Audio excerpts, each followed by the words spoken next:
Good afternoon, everybody, and welcome to the seminar series today.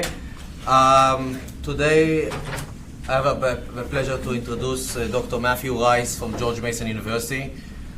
He's a professor that specializes in cartography, and in a second I'll read his bio. It was a pleasure to meet him for collaboration through NOAA, for Marine Charter Division. We have a mutual student that is working on cartographical challenges, and I thought it was worthwhile to meet the group here. And I'll give you a little bit about his bio. He has a significant contemporary phenomenon in the field of cartography and geographic information science in the emergence of map-based crowdsourcing. This phenomenon has changed. I'll just read his bio. Matt Rice, I was reading all the abstracts. Matt Rice is an associate professor in the Department of Geography and Geoinformation Science at George Mason University. He completed a PhD at UC Santa Barbara in 2005 and a 2-year intelligence community postdoctoral fellowship at the National Center for Geographic Information Science. Dr. Rice directs one of the largest master science programs in the geographic and cartographic science centers in the nation, and advises a large contingent of undergrads, masters, PhD students in topics ranging from traditional cartography and geographical information systems to digital humanities, accessible analysis, and digital gazetteer research. Dr. Rice has served as a vice chair, and past chair of the Association of American Geographers Cartography Specialty Group, and is currently the vice president of the Cartography and Geographic Information Society.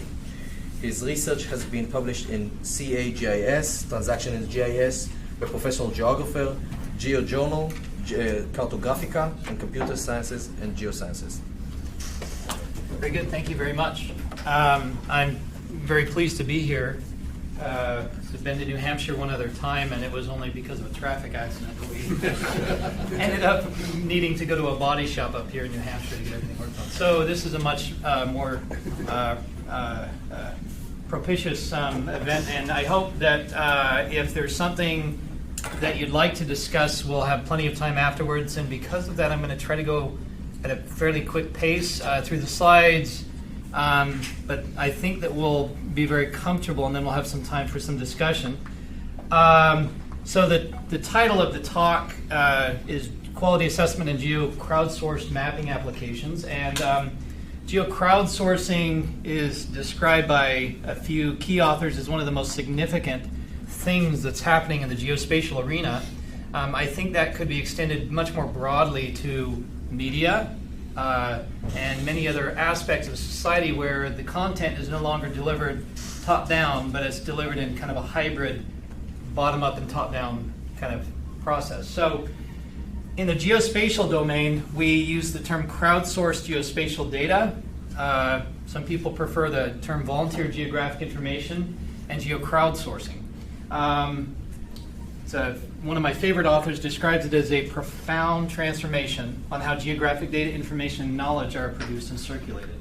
So it's an important component of the exaflood of digital data and growth, and so the amount of information being generated by end users and that's coming from the bottom up is really, really large. And it's not nearly as large as the massive amounts of data that are being collected by sensor systems and with official government sanction, but it's certainly a very important phenomena because that flow is happening in the other direction now. And so the fundamental things that we do with data are changing. And they're changing out of necessity because the kinds of things that we do with official traditional data sources are no longer adequate with crowdsourced data. So I'm an associate professor and I direct the Geographic and Cartographic Sciences program at Mason. It's one of 3 master's programs. We have a PhD, we have 3 graduate certificates, and we have 3 undergraduate degrees, 3 undergraduate minors. But our program is really, really large. We're the largest university in the Commonwealth of Virginia at about 35,000 students. That'll be pushed up to 50,000 soon. And so George Mason University has a pretty big footprint. And in the Washington, D.C. area, the footprint is massive. And for graduate education in D.C., we have a Georgetown alumna here. And so Georgetown's a fantastic school. George Mason dominates just by sheer size. Not necessarily by We have some extremely high quality programs, a lot of Nobel laureates on our faculty. We are well known in some specific areas, not all that I'm particularly pleased about, but we have a particular focus in law and accounting that's a little quirky and unique, and then we have some public policy folks that have very specific political orientations that are a little weird. But in the sciences domain, we're doing really, really well. We have a very large program. The students in our program are not all traditional geography students. They're very much working in the federal community and government agencies and coming to campus, largely at night, to get advanced degrees. And we offer a service to those people that's just really not available in many other places. So my background, interestingly, is statistics, and so I studied applied math and statistics as an undergraduate, but also have a bachelor's degree in geography and then a degree in music. And so my master's degree combined the statistics and geography together, and then I worked on a visualization-based method for correcting relative positional error between topographic bases. So the concept was geologists would go out in the field, and their positioning of features was largely dependent on the base map they were using. And so it was a kind of a exchange between visual observation and mediation and then a placement. But the placement was almost always based on the contour lines and other features on the map. And that's when the new topographic base was produced with slightly different positioning characteristics. It made it very difficult to do data conflation. And so I developed a way, actually, who's the gentleman we talked to, Tom, perhaps, or some other, or some other visualization folks would have a similar method that you would use for other types of data. But I developed a way of having people visualize the offsets and then map those and then to do transformations on data that would allow it to be conflated.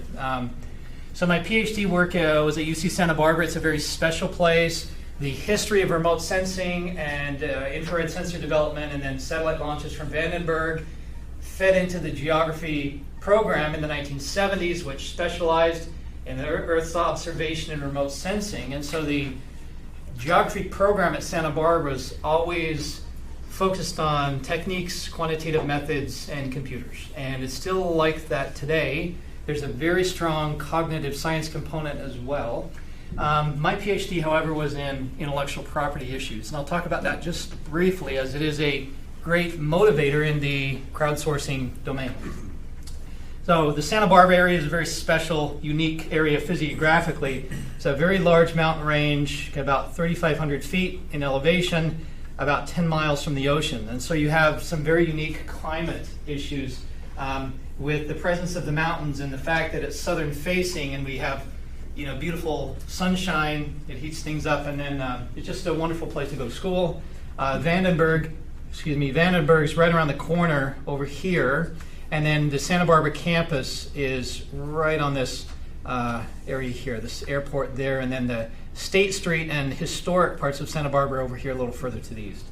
All right. I've already talked a little bit about who I am and my history. I've been working at GMU for a few years, and then I was granted tenure about a year ago, which changes things quite a bit if you're an academic.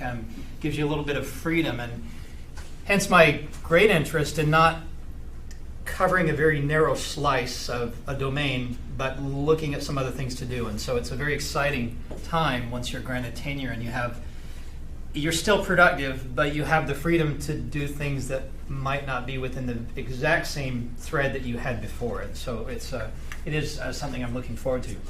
I'm a member of the AAG, and specifically the Cartography Specialty Group, where I've been one of the leaders for about 6 years. And then the ICA is a really important group. The local organizing committee of the ICA has designated me as the organizer of the 2017 conference. That conference is going to be a first. The last time, this is a large organization, believe it or not, the last time all the cartographers in the world met in the United States for this conference was 36 years ago. And we've tried to get the conference back in the U.S. since then, but they've always said no, for whatever reason. It's very much like the UN in that the U.S. can't really dominate because they have a single vote and every other country has a vote. And so I'm going to organize this conference in D.C. It's in a year and a half, but we've already been working at it for about 2 years.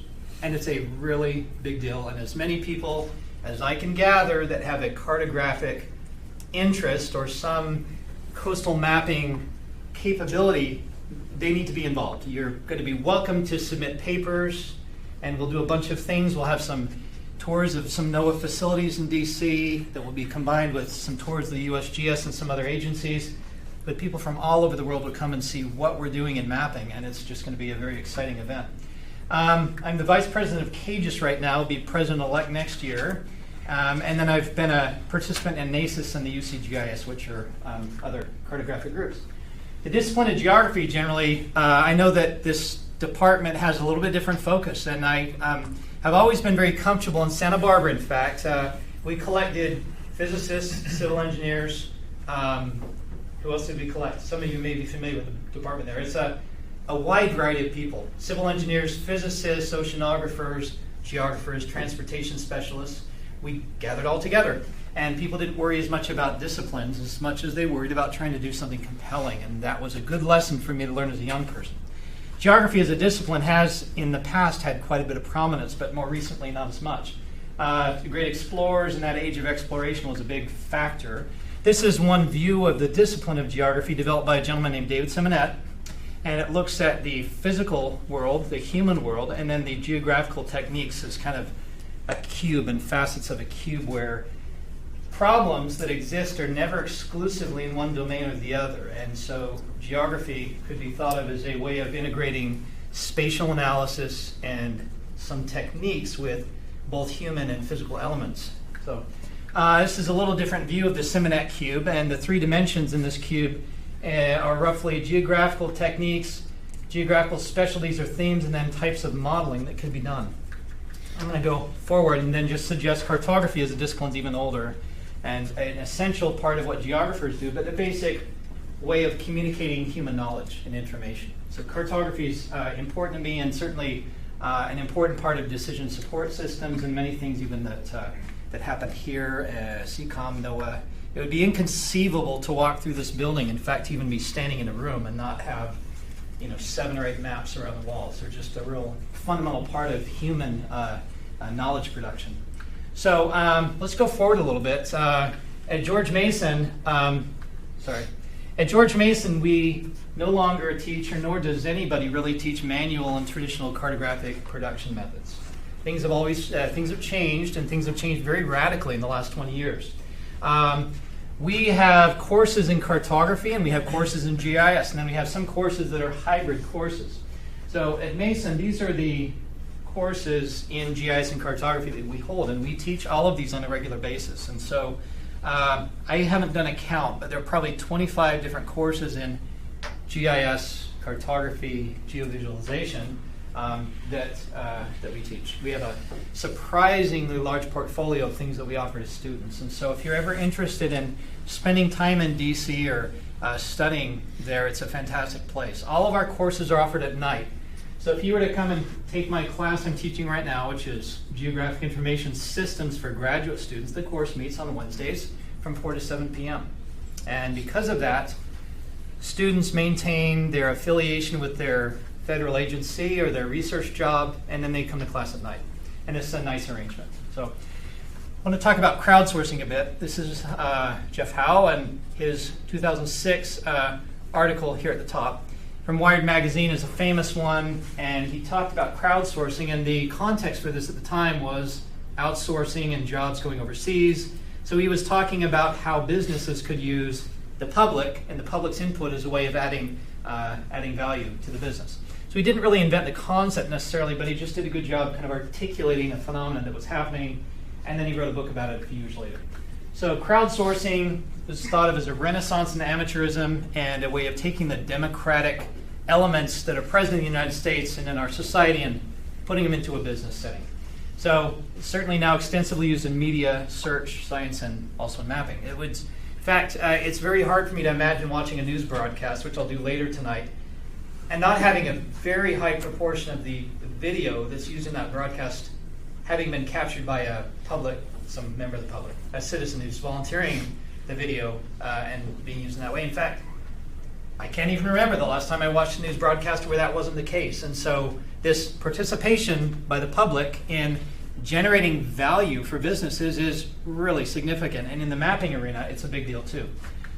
So the ways that people use crowdsourcing in the mapping arena would be characterized roughly as the following. It would be to fill gaps in data sets that are otherwise incomplete, be to do data updates and maintenance, to mash up data from different sources, and then searching, filtering, and identification. And so we looked at a visualization just about a half an hour ago where end users or members of the public were being asked to identify whether something was debris or something was natural underneath the ocean. And so that kind of searching, filtering, and identification is a very natural subject for geocrowdsourcing. I've spent 4 years now working on research for the Army Corps of Engineers. And the Army Corps of Engineers has a great interest in geocrowdsourcing. We've written a set of reports. I've embedded the URLs for these reports. It's about 400 pages of material, so not light reading necessarily, but our sponsor required us to write these at a kind of very accessible level. And so I think that if there are any students that have an interest in map-based crowdsourcing, these would probably be the first reference. I wrote them. Some of them are good, some of them are needing improvement. Nevertheless, they're available online. The fourth one, which we're modifying right now, which is the 2015 report, will probably show up on the defense website that hosts these reports in about 3 or 4 months. All right, so I think the idea that geocrowdsourcing is all about democratization is a very powerful idea right now. And the public participation in mapping and doing things like filing traffic reports is a big deal, and it's really catching on. There's a lot of effort and money being invested in this arena. So the data collection by end users is also considered to be quite valuable. The USGS is investing money in this concept, and so this, in this case, printed map from Santa Barbara, California, traditionally produced top-down by the USGS. Citizens 40 years ago didn't have the resources or the capability to produce this. So the new paradigm at the USGS is certainly to not produce things top-down, as in former times, or even accepting things in an unmoderated kind of bottom-up fashion, but to do it together in that fashion. So this is a paper produced. I had part of an edited volume that I edited, and it's a really good paper by a researcher named Elizabeth McCartney, and she talks about the crowdsourcing elements that are happening at the U.S. Geological Survey and their efforts to crowdsource the national map. So what kinds of things do you think would be possible for an untrained end user to crowdsource? Certainly, the key point is that you're an expert about your own neighborhood, about your own local area. And one very fruitful avenue for the USGS is to deal with place naming and to have citizens help them correct errors in place naming in their data. And so things like that are discussed by Dr. McCartney in her thing. So volunteer geographic information is also a larger term of context. It's coined by Mike Goodchild. He wrote a paper about this that I've copied here in case people want to read. And volunteer geographic information, according to Mike Goodchild, is associated with local expertise, a continuous production and update that's not happening in a formal government setting, responsiveness to events, including natural disasters, and certainly the issue of interoperability, reuse, and then the open source movement that's important.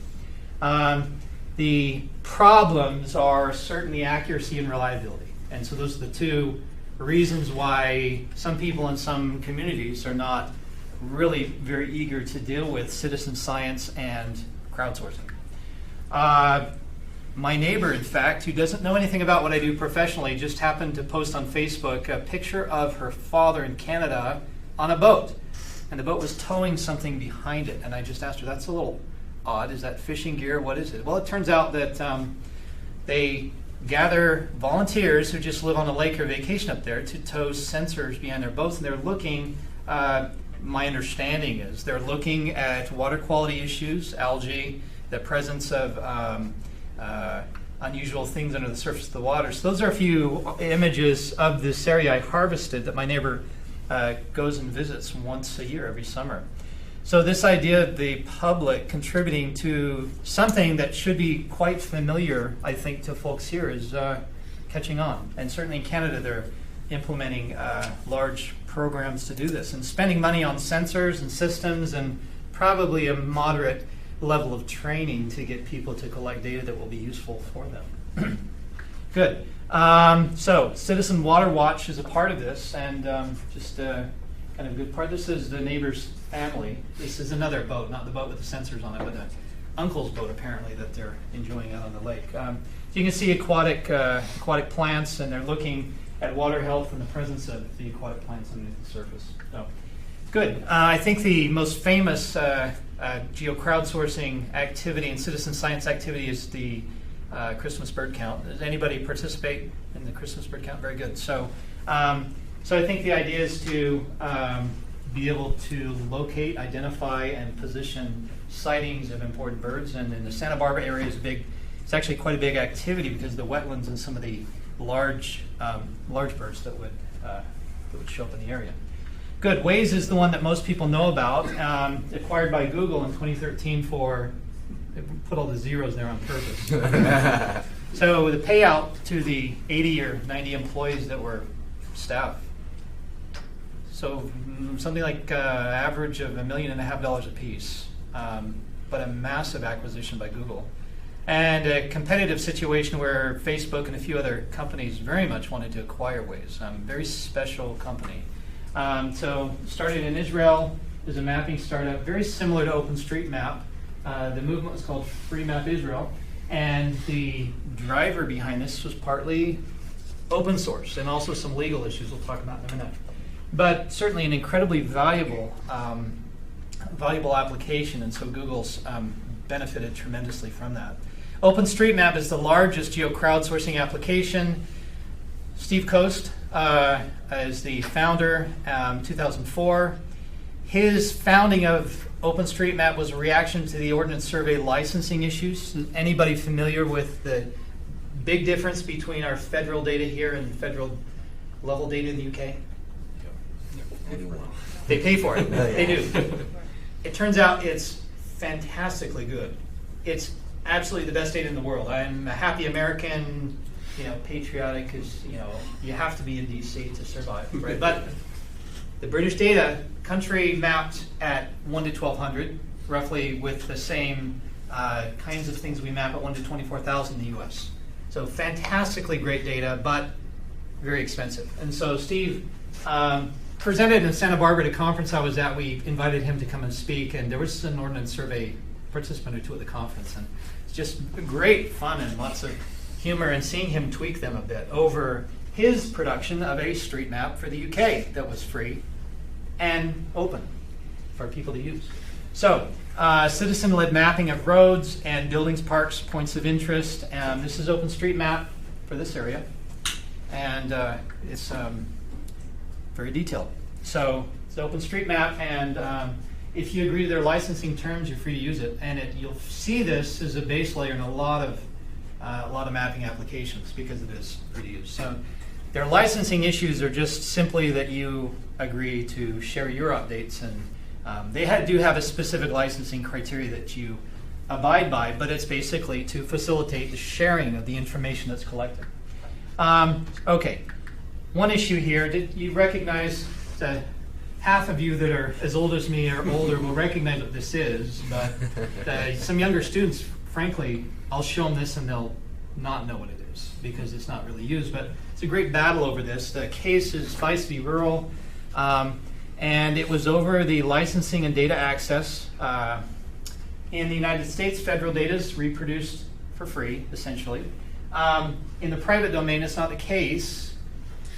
One business put a huge amount of time and effort and money into producing the phone directory seen here. Another group, very opportunistically, just came in and used that data and produced something value-added with the data without paying them anything. Does that sound very fair? No. Turns out perfectly legal. Supreme Court says, sure, that's not a problem. If the data or information is factual in nature and kind of evidently so, there's no creativity involved, hence no protection by copyright. So anything that is truly factual in nature, the Supreme Court has determined here in this decision that it is not protected by copyright in the US. So it's a really important case and had a lot of implications for information commons and open source movements and the sharing of data.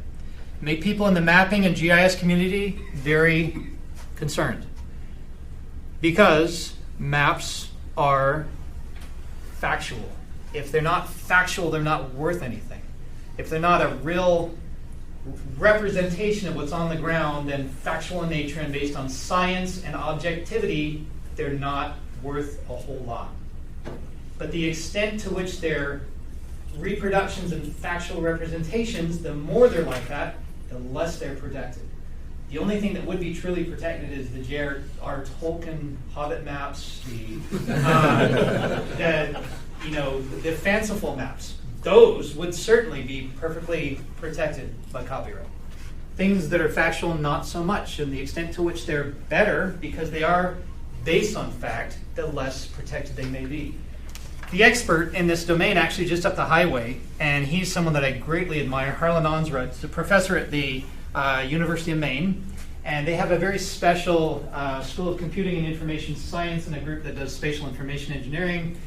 GMU has inherited both kind of the Maine folks. We have 4 people now that were affiliated with Maine, and then the Santa Barbara contingent. And the Santa Barbara and Maine folks worked together since the late 1980s through the NCGIA. And so Harlan Onsrud is an expert in the information commons and some of these legal issues that are driving the open source mapping movement and geocrowdsourcing. So really great things that are happening, but more in kind of policy and society and how we deal with information. So let me transition from that context to what I'm doing at Mason. I have a master's student who's just finished, and some of her work feeds into this, which I funded, and then she wrote a paper, which she did with our research team that was published. My reports that I've shown you, then one of my PhD students that's published his work twice over the last year. And then a student who's a little further away from graduation, but maybe the most gifted student with a comprehensive kind of computer science and cartography and GIS background that I've ever met. He's really a fantastic student. I'll show you some of his work as well. So this is my motivation. This gentleman's name was Reginald Gollidge. He's passed away. But when he was my age, he had a very unfortunate kind of loss of sight that happened almost overnight. And so we never quite figured out what caused his complete loss of vision. But throughout his later life, he regained a tiny bit of vision, but only as the byproduct of cancer treatments. And so there was a kind of some unusual health things going on. However, when he was my age, he was already a superstar. I'm not a superstar, but he was already very well known as a geographer and a behavioral specialist, and he was at the top of the discipline. So when his vision left him, he kind of rechanneled his effort into spatial cognition, mapping for the blind, accessibility. I worked with him for quite a while. In fact, my most highly cited publication is from my work with him when I was a PhD student. And so he dealt a lot with wayfinding and accessibility, non-visual mapping interfaces, and then we published together a few times, which, as I mentioned, those are my best publications so far. We worked a lot with taking information that would be produced in visual form and then trying to reproduce it to allow the information to be communicated completely non-visually. So although those are visual, and you can see those 2 maps on the side, Dr. Gollidge used those maps with force feedback devices and with auditory cueing mechanisms to reproduce the spatial layout of campus. This is incredibly helpful because it allows somebody who doesn't have sight to go from point A to point B and to learn a route and to already be somewhat familiar with what they will encounter ahead of time. It saves a tremendous amount of time in learning the route between 2 places. So that's a key point. People who are visually impaired and in some cases mobility impaired, avoiding stairways, avoiding steep paths and things like that's really important. And so learning those routes was facilitated a great deal by having these mapping interfaces that we produced and then published about. allowed him and other people to explore. So in this picture, he's also wearing a personal guidance system, which is a GIS running on a computer in his backpack. Instead of headphones to deliver auditory cues, he has a Fluxgate compass mounted on top of his head so that it keeps track of his orientation. So using an old school GPS to track his deviations from a sidewalk center line. And then he has a tactile pointer interface in his left hand that delivers a vibrotactile cues based on information that's being communicated. And then he has, of course, his cane that he used for detecting obstacles in front of him. So the suite of the maps that would be used in a setting prior to kind of exploring an unknown, and then the technology that he's carrying with him, plus the manual devices, plus his own cognitive abilities helped him to flourish here at Santa Barbara. And that's my motivation for some of the work we're doing. This is a physical accessibility map of the George Mason campus. So this is GMU. If you come to take class at GMU, this is what you'll see. GMU has some problems. And one of those problems is that it's constantly under construction.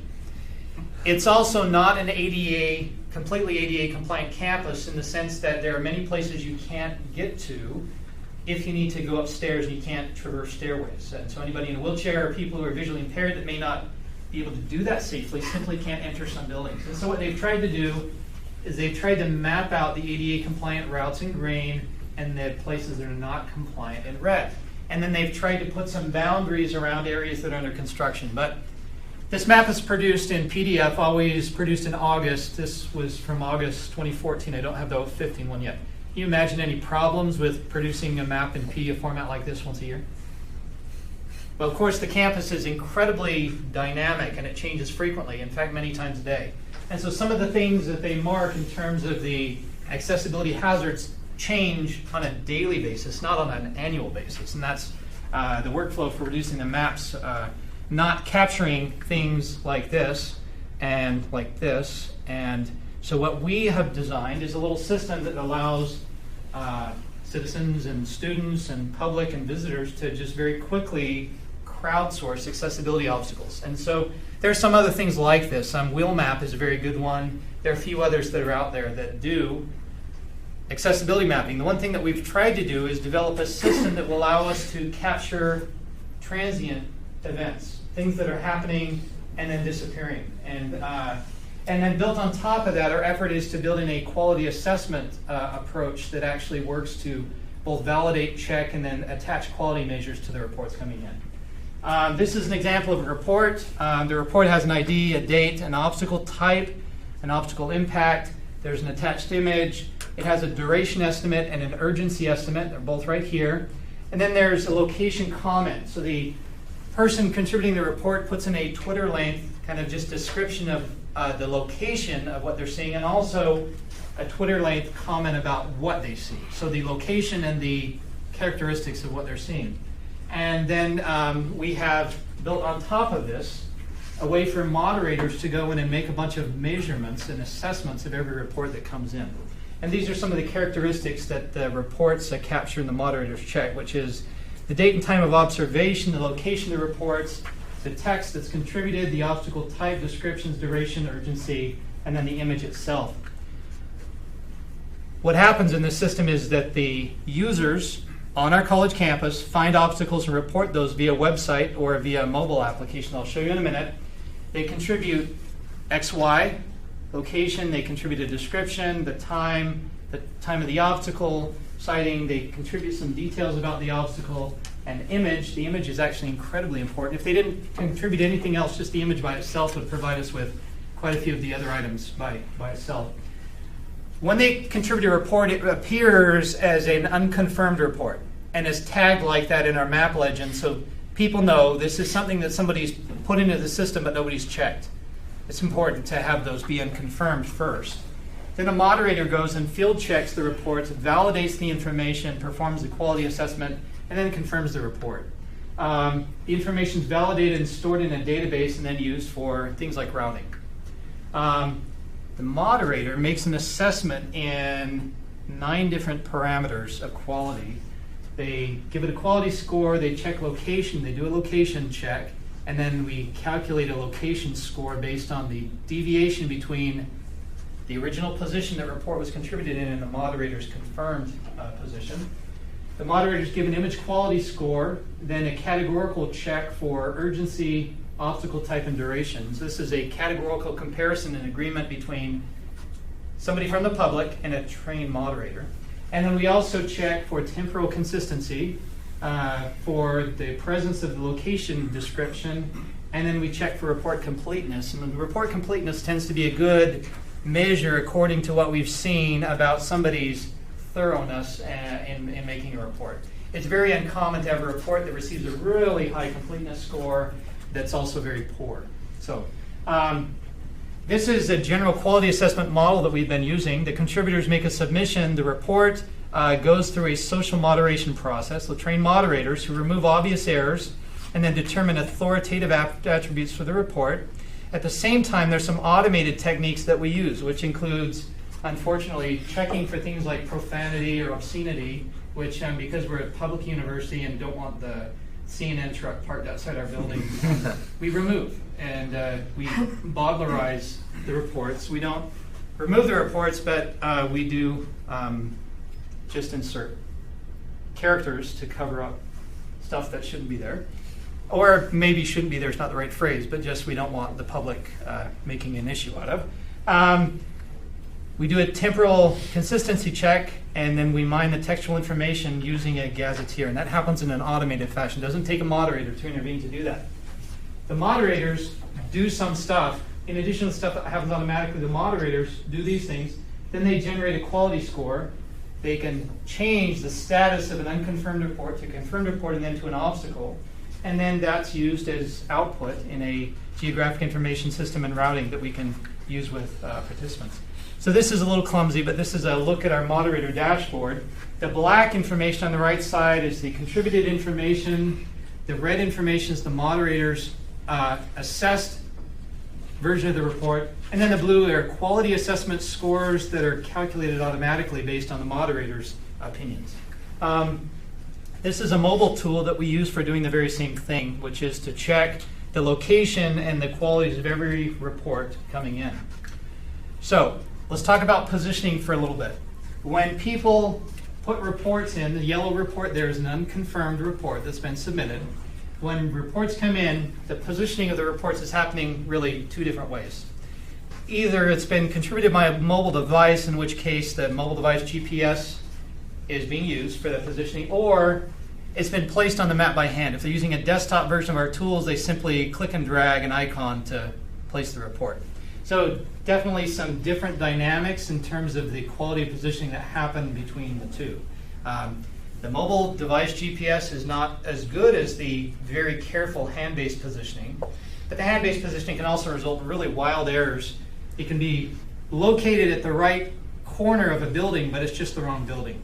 They intend to be positioning at a different building, and those errors are clear to see. We've collected hundreds of reports and analyzed those. So the moderators will occasionally intervene, and they'll take an unconfirmed obstacle report and they'll move it a little bit to reflect its correct location.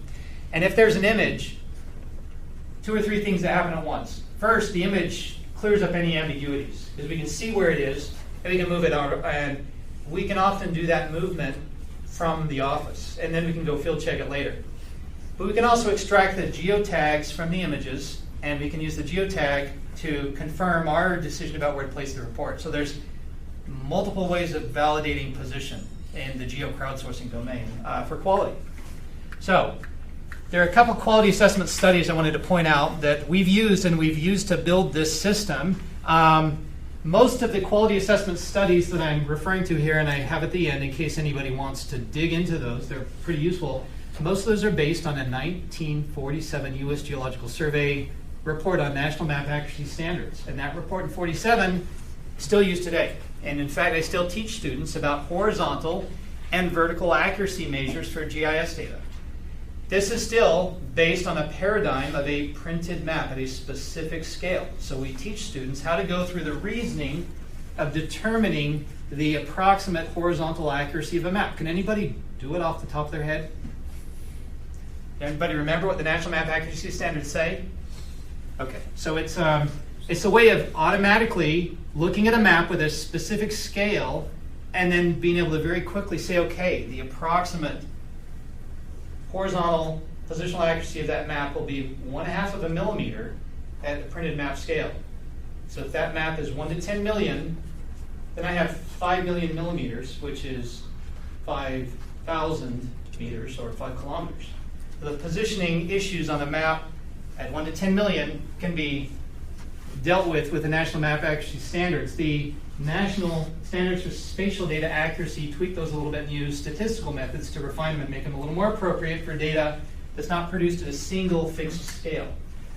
So these studies that were done way in the past feed into many of the really good positional accuracy studies being done today.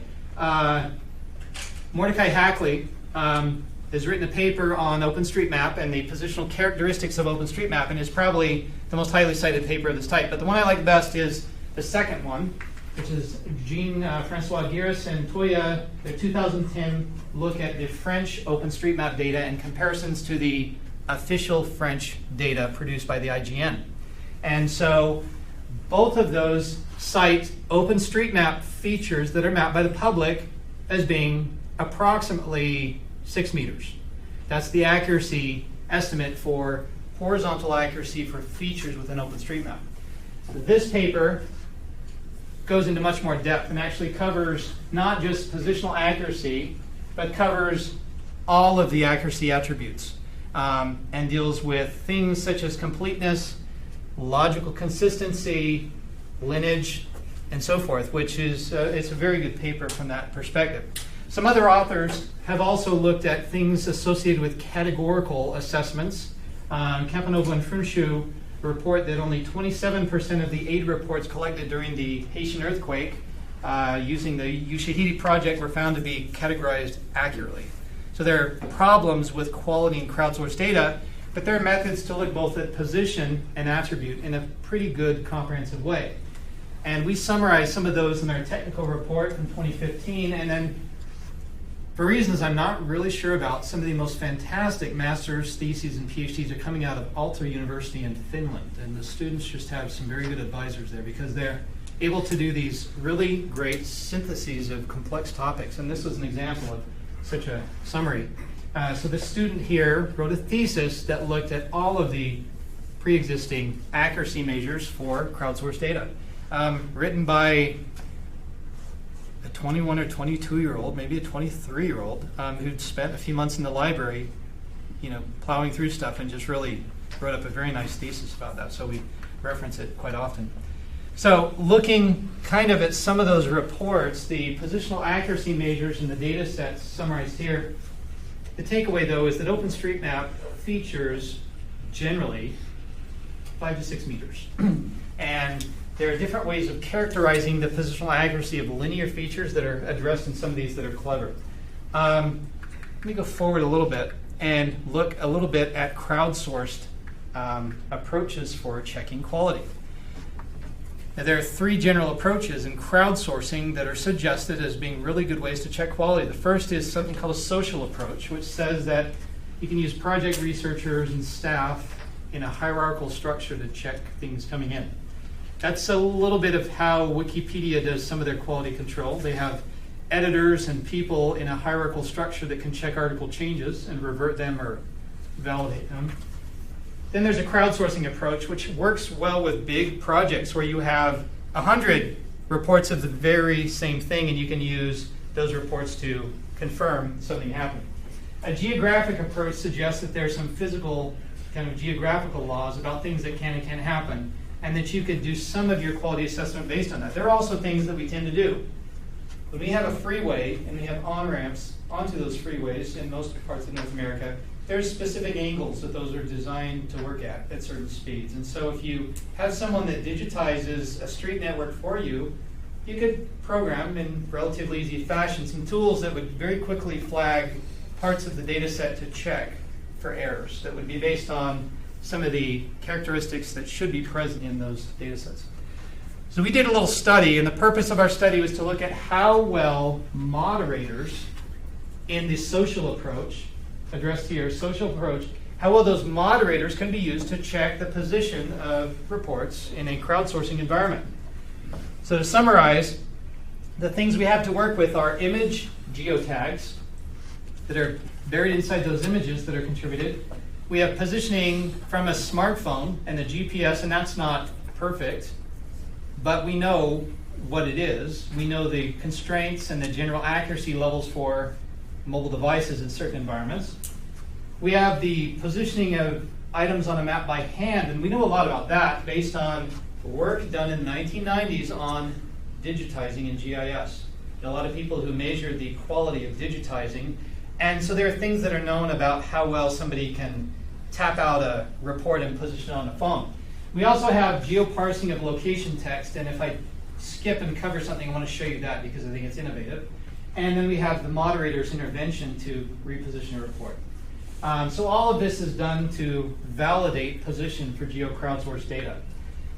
So when we use mobile devices, the user's location the user's report location is coming in from their mobile devices. The moderators check those reports. We need to know how well moderators can do in repositioning reports on a map. It's clear that they're not perfect, the same way that moderators for Wikipedia and some other crowdsourced collections of data are not perfect. We just want to know how close they come. They're not the same as ground truth, but we treat them as ground truth, and that's not right. And so we need to know what that gap is between a trained moderator's ability to position something and ground truth itself. So we did a study to measure that, and let me look at some of the results from the study. So in this case, the obstacle positions the obstacles were surveyed in advance, and then we sent the moderators out to reposition reports. So let me back up a little bit. We had 33 different obstacle reports that were contributed to our system with varying levels of quality. What we wanted to be able to see is how well the moderators could take something that was contributed with some varying level of quality and position it in just the right place. And we knew what that right place was because we measured it. And so we did a little study where we had moderators, 3 different moderators, work on repositioning reports just to see how well they could do it in an environment like this. And so their estimates in some areas, as you can see, up here on the north side of campus, are not so good. So off by 10 meters or more. But in some areas, based on the other features surrounding the obstacle and things they can use for relative positioning, they're quite good. Some more details about that report, and then there's a summary chart that I want to show you. So the summary chart suggests for our moderators, 3 different moderators that participated in all the obstacles we tested, that they're capable of positioning reports that are point features to approximately 2 meters. So we can trust the position of a moderator intervention in a crowdsourcing system like this to roughly 2 or 3 meters. However, when the features start becoming more aerial in nature, yet represented with a point, we start losing information. The moderators who are characterizing an obstacle that has dimension, and the larger that obstacle gets, intuitively, the worse they're going to be about getting a good location. So there's even uncertainty about what it really means to represent an aerial feature with a single point and then to measure the offsets. And so the point-based representations here at about 2 meters is what we focused on.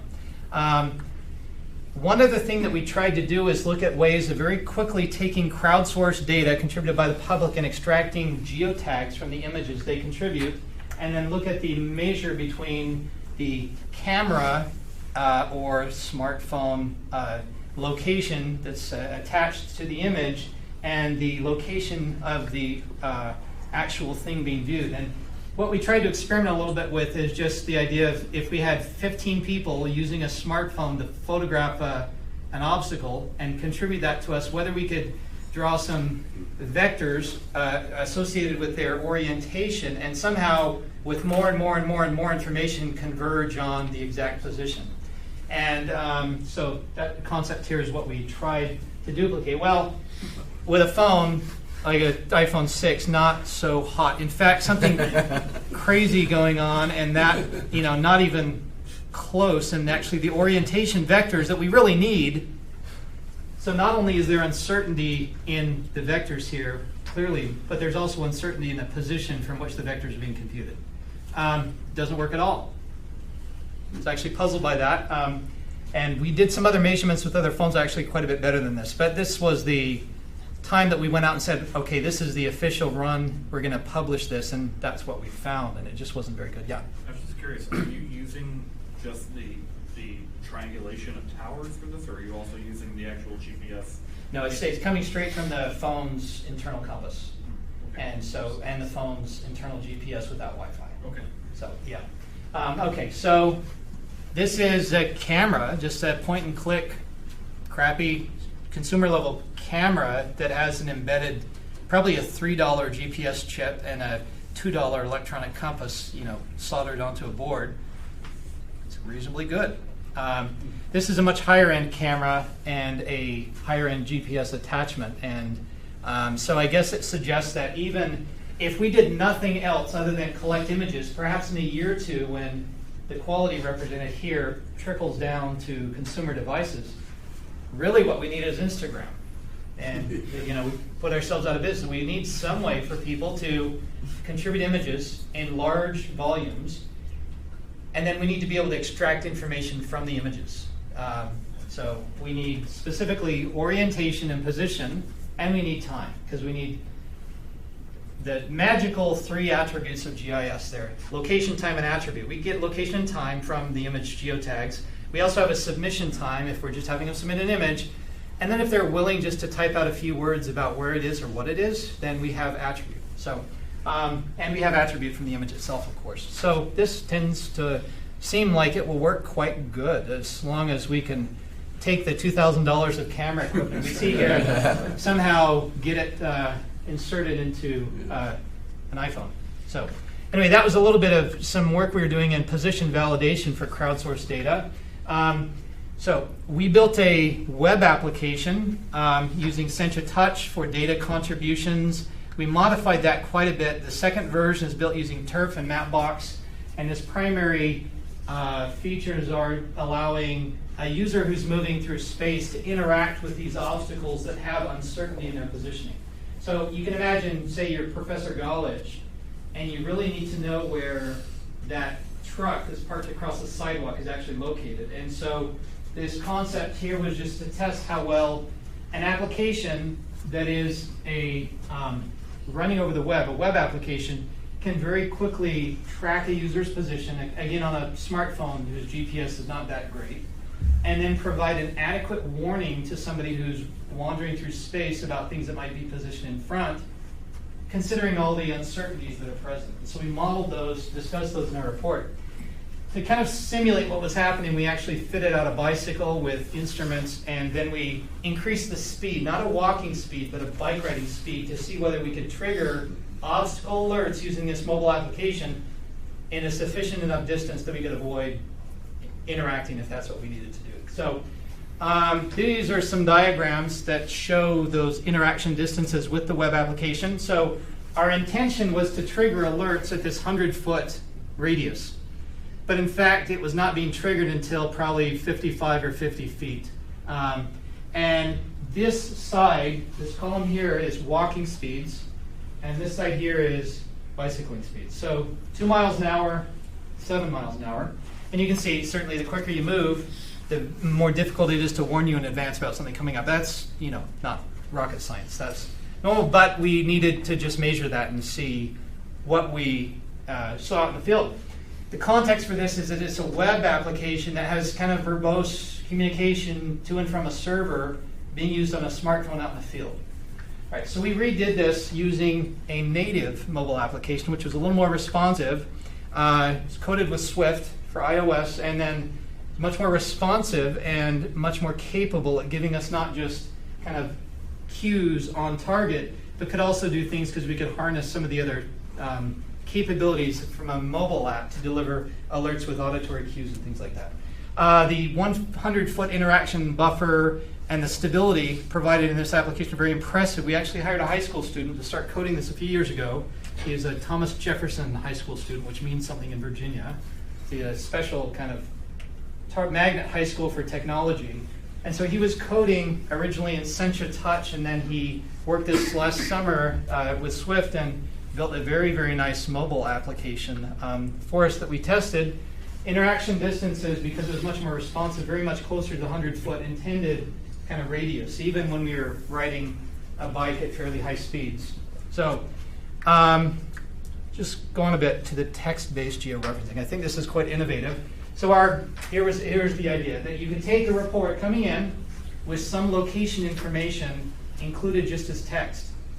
So we already have location from geotags that we can extract out of the image.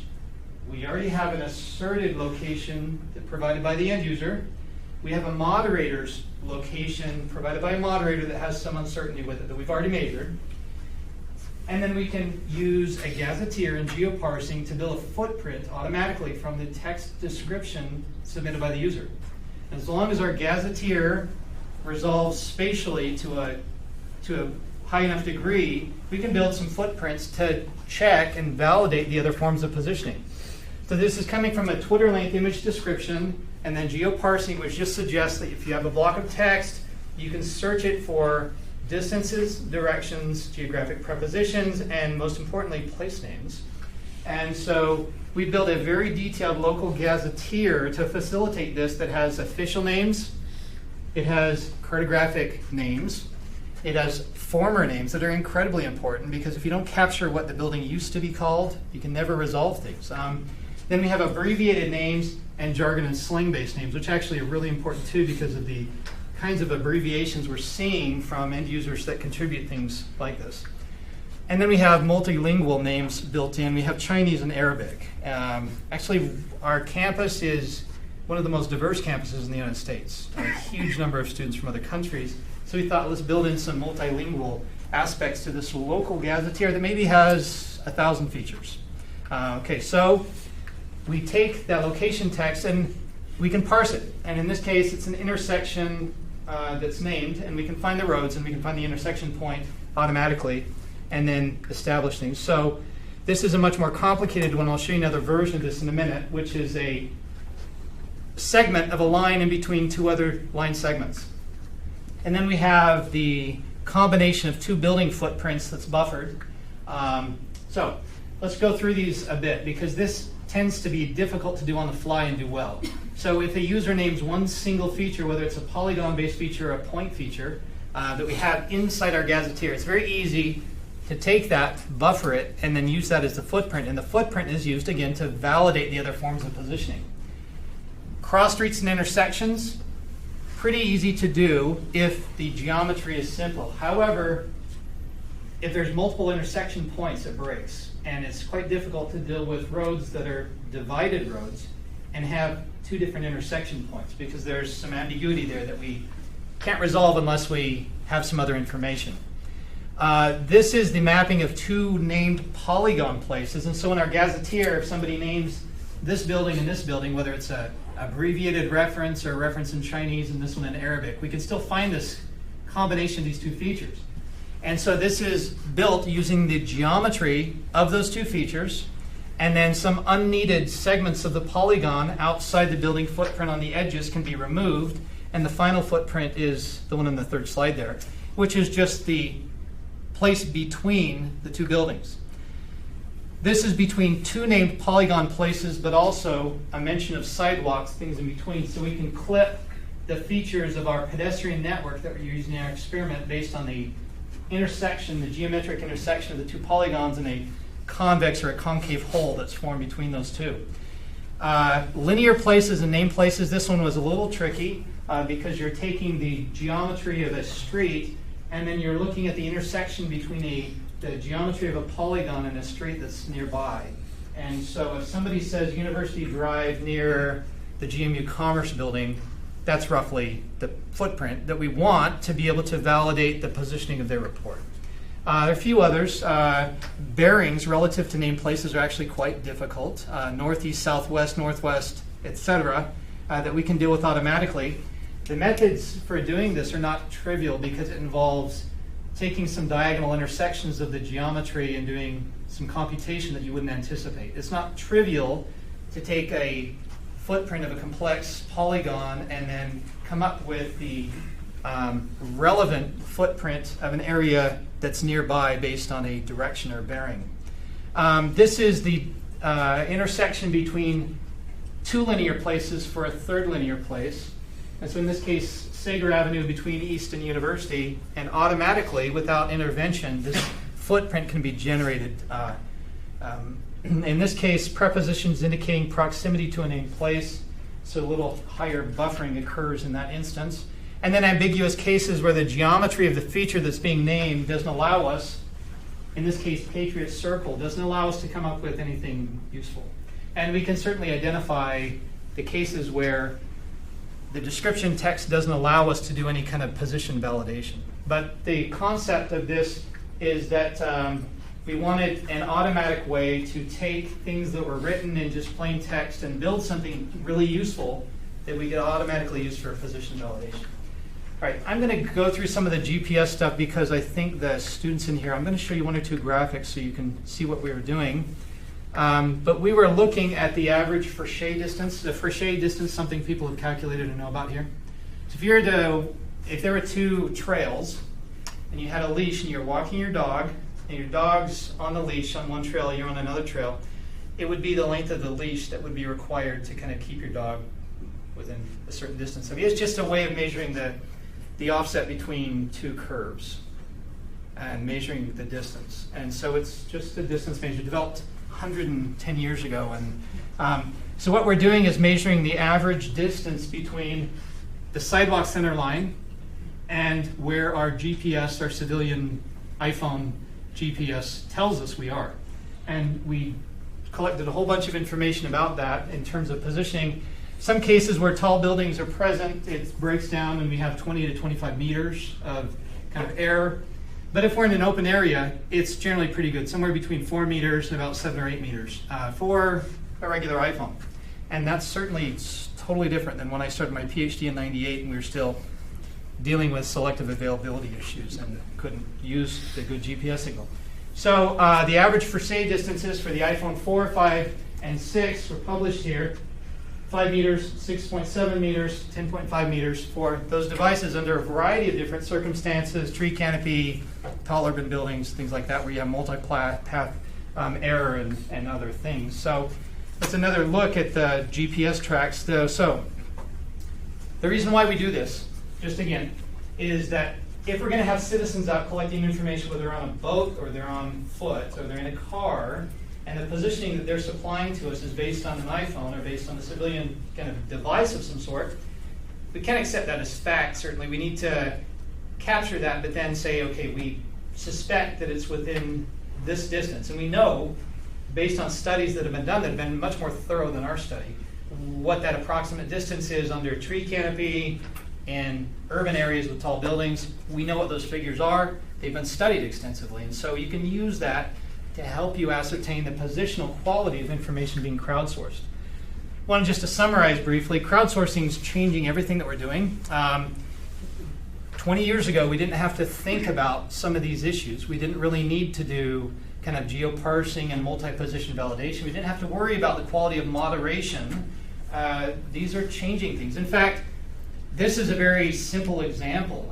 The really difficult stuff, Dr. Stefanidis, when he comes here to give a lecture to you at some point in the future, he's actually super good. He's a photogrammetrist who studies GIS and remote sensing, really, really bright guy. But they're dealing with trying to put together spatial footprints associated with Twitter and with things discussed in social media. And quality assessment in that domain just doesn't exist. And just the even concept of how do you measure the accuracy of position when you're dealing with aggregations of data that were never intended to be aggregated together and uncertain to begin with. And he works in this area, and it's of high interest to the intelligence community, and their funding to this comes from the IC. So we're interested in federal agencies that map and how they're incorporating citizen input, citizen mapping, and mapping with mobile devices into their workflows. And I don't think agencies are really going to be turning over their high-quality positioning to citizens, but I think things like place naming is something that can be done by citizens pretty well. The recognition of errors, actually fixing errors and finding errors, is a fantastic crowdsourcing opportunity. And so if you published a coastal chart and there are some errors, it's guaranteed that the people who notice those errors would be the local residents. So this kind of local aspect of geographic crowdsourcing works very, very well. The benefits: speed, flexibility, local expertise. The problems are how you measure quality. But projects like ours and others that are really good, some of which I've cited, have tried to approach quality from a pretty rigorous point of view and using some of the tools that were used in GIS in the early 90s to ascertain quality in that era when it was a big deal. So quality assessment methods are developing and mostly adapted from traditional GIS approaches. However, social media and things like Twitter kind of destroying that concept that you could actually measure quality and adapt the National Map Accuracy Standards or NSSDA to even think about quality in a context where even what you're measuring is somewhat uncertain. So new approach is being developed. Most of our work has been in geocrowdsourcing and dealing specifically with accessibility. Our interest was in finding, mapping, characterizing, and quality assessing transient obstacles, and then feeding that information out to the rest of the community, and then into a routing application that I don't have the time to show you today. But that routing application does what you would expect it to do, which is compare a route that's the shortest cost path that we can calculate very quickly with a route that is ADA compliant and avoids obstacles. We published a paper in GeoJournal about this, and as you can imagine, if you need to get between point A and point B, it's straightforward. Dijkstra shortest cost calculations will tell you the shortest way to get there. However, if you need to avoid stairways, you need to avoid steep paths, you need to avoid things related to ADA compliance, that distance is going to go way, way up. And if you also throw in there the kinds of transient obstacles that are present anyway in any kind of dynamic environment, you're going to greatly increase the distance that a person has to travel to get between point A and point B. So that's a little look, and I realized just a little sampling of what I've been doing for the last few years. The Army Corps of Engineers is very interested in this work. They have soldiers on a battlefield who are connected with a radio to a control center command post and looking at a map or looking at the display, Blue Force Tracker or something, and then making observations about how what they see differs from what's being shown on a screen. And if there was a very quick and easy way for the Army to capture that crowdsourced or that end user input and incorporate it quickly into the map, that would be great. They could certainly benefit greatly from that. And although our interest in accessibility ties back to my work with Professor Gollage, it's not the same thing as a battlefield. It kind of is a battlefield. That's a very challenging environment. If you're living in a city and your mobility or vision impaired, it is really difficult, especially when transient and temporary things block pathways that you need to use. You can't just step out in the street like we do and walk around. It just doesn't work that way. So we're trying to create a way to help people that have those needs plan in advance. So I've included a acknowledgement for the funding that helps support some of this work, and then a whole bunch of references that we found to be very, very useful in our work. And some of them are excellent, and but all of them deserve a little publicity. So there's actually an obscenely large list. But the 4 reports we produced for our sponsor, collectively review probably 300 different publications. Virtually everything that's been written that's been cited more than once we've read, and we've characterized in some way in our reports. And this is kind of the greatest hits along with some of our work. That any students that really want to study geocrowdsourcing, you can't go wrong. I mean, the Hackley paper is the one that people cite the most, but I told you what my favorite one is. It's this one. I met that gentleman. It's the funniest thing. Let me just end with this. I went to a conference in France about a month ago, and we developed a nice poster, and my students developed a poster because that's what students do. And I got to travel because I'm a faculty member. But actually, I was paying out of pocket because our sponsor didn't want us paying for travel out of our subcontract because they were worried if we go wild in France that somehow it's going to look bad. So federal agencies are doing this. So my students, having studied these 300 sources and also recognizing how superb this paper is, the very first word in the entire poster was the gentleman's name. And then the second sentence had a reference to the paper, and then the abstract had like a summary of his conclusions. And I happened to be placed next to him in the poster display. And so I snapped a picture of him pointing to the kind of citations my students had made to his work. And it was funny because the conference was in France, he was French, I didn't know would be side by side. I didn't even know he was in the city I was in because he had been working at IGN, which is in Paris. Our conference was on the Mediterranean coast. So I didn't anticipate this happening, but he was next to me. And he said, yeah, I was a PhD student, I finished my work, and then I was thinking about quality assessment and crowdsourcing, and then he admitted he had read the Hackley paper, and Hackley had looked at a very narrow slice. And he said, why don't I look at all of quality assessment and do something similar? And he did, and it was a fantastic paper, highly cited. And he said, I was only 26 or 27, but I will never have another paper like that again. It's a magical time. If you're a student, these are your best years, your best ideas. The magical things happen when you're in your 20s and 30s. I'm in my 40s. I may be, there's some people that do very, very well into their 60s and 70s. Professor Golich, even being blind, out-published all the rest of the faculty, even into his 70s. But this paper certainly is my favorite and was written at a time when he wasn't being funded by IGN to do this. In fact, he got in a little bit of trouble because they are the USGS and NGA for France.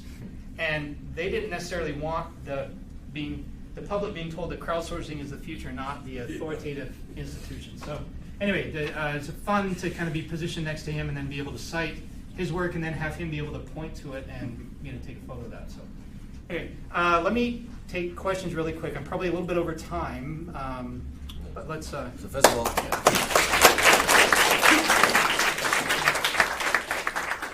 questions, Senate. So the project that you're talking about on your campus was an example of social approach. Yes.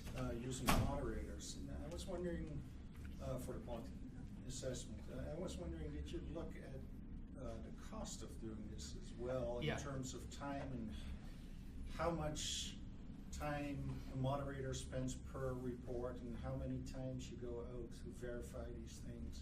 Yes, let me make a couple observations. We initially didn't have a field-based tool that we could use to do moderation, so we were doing a combination of manual recording and paper-based moderation and then desktop moderation back in an office. That did not work, time-consuming and rather expensive because of the time that it took. But once we developed the field-based moderation tool, it was very quick, and so certainly much less expensive. But moderated quality assessment works well if your area is small and if the reports that you receive aren't large enough a number to crowdsource the quality. And so crowdsourcing the quality works much better if you have 100 different reports of the same thing. Waze is the perfect example of crowdsourced quality because of the 100 people that recognize the accident or the roadblock and can report that at once. There's a lot going on behind, but moderated quality assessment's expensive and it's not efficient unless you have the money to do it, the people to do it, and a small geographical area that you can cover. It really may not be the best approach. In fact, the best approaches are hybrids of all three. So I think the one thing we're doing obviously is looking for out-of-bounds reports. We're looking for things that we can automate. They can employ kind of the geographic rules-based approach for some of what we're doing. We can crowdsource some of it because we do have multiple validations of certain things that come up. We have 3 or 4 reports of the same thing, which is kind of a method of crowdsourcing, but we also have the moderator. So we kind of are doing all 3, but mostly the moderation. And you're right, it is inefficient, it's expensive. So our sponsor wanted us to explore that a bit. Our sponsor has the funding to do that kind of quality assessment. Yes? So you were, following on kind of that, you were assessing the quality of the moderators. Did you do an assessment of any of the quality of the specific reporters such that at some point maybe you could trust some reports more than others just by who they were submitted by, I guess? Yes, and our approach for doing that has been kind of behind the scenes and informal, and what we really want to study is how when we start disclosing what we know about individual reporters' quality and tendencies, how that will affect their contribution levels or the dynamics of the social community. And we don't really have the tools in place yet to study the social aspect of the geo-crowdsourcing and what happens when we start assigning badges and icons and flair to the people to wear, on their suspenders as they're, working in the restaurant. It's a legitimate issue because it does change the dynamics of what's happening. But we do know which contributors are high quality. We keep track in the background. But that's an important reliability of the contributors can be measured and should be measured. We want to be able to publicize that as an incentive for some people to contribute. Go ahead. How often do you go back to the field to check if the obstacle is still there? We used to go frequently. We've turned almost all our reports back on so that we can do some things. And so we have inside our system, we have the concept of a lifespan. And so we have both a submission time that's recorded, and then we have the individual that declares their observation time. We compare the two to look for differences. If the difference is too great, the quality score goes down. So we look for when they submit and when they observed, and they should be pretty close. We also have a duration estimate that they provide, and then we have a moderator's version of the same duration estimate. And we add the two together, and then we start the obstacle's life. And so the duration estimates are categorical, so it's less than 24 hours, 1 day to 7 days, and greater than 7 days. And we used to have much more specific duration categories to use so that we could do this life prediction or this lifespan in a very, very detailed, controlled way. But people were not interested, or we got feedback from users that said, it's way too much for you to have me guess if it's 6 hours or 8 hours or 10 hours, because it's just a wild ass estimate anyway. I don't want to have to do that. Give me broader categories and I'll be more willing to declare a category. And so we start a clock and the clock ends and then the report dies. But the moderators can resurrect the report and they can go and check it. And so roughly they check maybe once a week. It's a small area, but we've turned off that lifespan temporarily while we do some other analysis of all the reports at once. Yeah. One of the more difficult things in crowdsourcing applications seems to be recruiting your crowd. Yes. So what is your strategy for recruiting your crowd? Yeah. So altruism is probably the biggest. You depend on people's goodwill and their. Actually, there's a paper written about this. Coleman. Actually, let me see if it's in my list here. If it's not, I'll provide. There's a researcher with the last name Coleman who's written a paper about the motivations of contributors and does a pretty thorough analysis of these factors. Altruism and kind of things related to obsessive compulsive kind of need to fix errors. These are really, really big. I live on a cul-de-sac that's relatively new, and it had the wrong name in Google Maps for a very long time. OpenStreetMap had it wrong as well, because OpenStreetMap and Google base data is frequently very similar for clear reasons. I didn't fix it. I thought for a while that my privacy, because I lived very close to the college campus, was really important. My address is in the public domain. I didn't want students knowing where I lived. That's not generally. I try really hard to teach well, so I don't really have problems with that. But I didn't fix it forever. But then that got the best of me, and I said, no, that's wrong. It's the wrong name. I can't allow that to exist any longer. I need to fix it. So I think that it's been very hard to recruit people. A very bad motivation is assigning extra credit to students if they'll contribute, because they generally could care less whether they do a good job or not. So on campus we have 3 different offices, one that provides functional help to students that have disabilities. We have an office that does technology for students that need screen readers and things like that and Braille keyboards. And then we have an office that does more research and training for secondary school teachers who teach blind, visually impaired, and mobility impaired students. And so it's a combination of all 3 of those sources of kind of people that contribute to our project. And then students in our department. We have good collegiality in our department, and we have local neighbors and people. I live close to campus that contribute. Recruiting is very, very hard. We sunk a lot of time and effort into it, and our sponsor finally said, oh, we don't want to pay you to recruit people to contribute to your thing, but we still want you to study it. So try to figure out how to do that. Stop recruiting contributors, but at the same time, study the social dynamics of geo-crowdsourcing and quality assessment, but don't recruit. So, yeah. I have another question. You showed the Canon data with the camera. Yeah. And I noticed that the vectors, there seem to be some very systematic things going on there. Yeah, let's take a look at them. Which made me think that it's maybe, how many cameras did you use? Just one. Just the one. Just So, one. And with the iPhone, Yeah. also just the one? iPhone just looks like you're using the wrong direction. Yeah. You know, Because of, like, the yeah, forward. so it was kind of the controlled circumstance. You know, the iPhone compass sucks, and so if you just tilt it a little bit, it'll flip. Yeah. And so, you know, the directions the student that was doing this, you know, had some very specific guidelines about how to hold the device and to stabilize it for a few seconds and then. So then it was select. just the one. So maybe it's Yeah, a no, sampling yeah. artifact. and the whole issue here is that if you could get hundreds of people to Instagram style photograph these with different devices, then I think that you could probably converge and map all these vectors and come up with a pretty good footprint for that obstacle.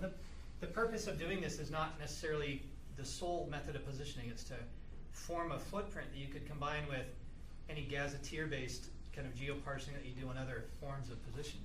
So, yeah, so we certainly want to test this a little more. We only have one of the Canon GPS kind of hot shoe attachments because it's fairly expensive. But I think technology is going to trickle down a bit, and we'll see in 2 years. I think it maybe is conceivable that the only thing we really will need is an image and a submission time and maybe a little bit of text. Yeah. I was curious about the advice for your rural, Yeah. So I was thinking about that, and I wonder if, does it apply, do you think, to the data alone and not the cartographic representation of that data? Is Yeah. the cartographic representation copyrightable? Yeah, so we go through this as cartographic students, and we try to find that line between color choice that's based on aesthetics and color choice that's based on human perception and representation. I mean, we make a blue ocean and a green land for specific reasons, and so even finding that boundary between creativity and fact, it's incredibly difficult to separate the two. And some people have argued that that's the reason why it should be protected, is because it's very difficult to determine which elements are truly a function of creativity and which elements are factual. Underneath it is fact, and so if there's a way to strip out, and actually of course there is with digitizing, a way to strip out the fact, to strip out the information, or to take your database that you have on your computer you've used to generate the map and copy it, then that probably is not something you could approach from a copyright perspective because it's factual. The more factual it is, the more valuable it is to you. What's emerged is really this, Dr. Onsrud would speak about this, is this a climate where people guard and protect highly valuable, accurate information. They don't want to send it out before they publish it or before they have and so these very extensive licensing agreements have been developed in the geospatial domain to provide access to data under agreed upon contractually binding negotiated agreements between two people. And so this licensing issue in the geospatial domain is much more substantial than many others because of the Feist case. But you're right, there may be a way of separating creativity from fact, and if you could protect the one and hide the other, it would be ideal. National Geographic's a case in point. They use a very specific look to their maps. They use a specific font. They do color a certain way. They do shaded relief a certain way. That's very kind of iconic. It's creative. Those decisions are valuable, and this creates a look and feel that's their own, and they can protect it, and they do. They pursue it. But when it comes to the data underneath, it's certainly much more like a phone book, unfortunately, than like a Picasso or a Rembrandt. And so it's really it's very uneasy right now in the geospatial domain, people protecting high-quality data and not being willing to share it. And ideally, Dr. Onsrud's view is that we need a digital commons where people are willing to exchange information freely, being comfortable about their ownership of whatever part they want to own. The open source movement's a very much different opinion that everything should be open and should be free and not owned individually for profit, but contributed freely to the public. So things like OpenStreetMap are a big deal, and they're kind of driven by that legal kind of underpinning. John.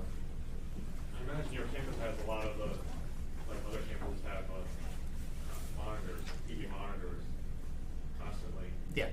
And I was wondering if the ability of having a moderator trained to look at those monitors, the feed from them to update with the closed sidewalk example you had.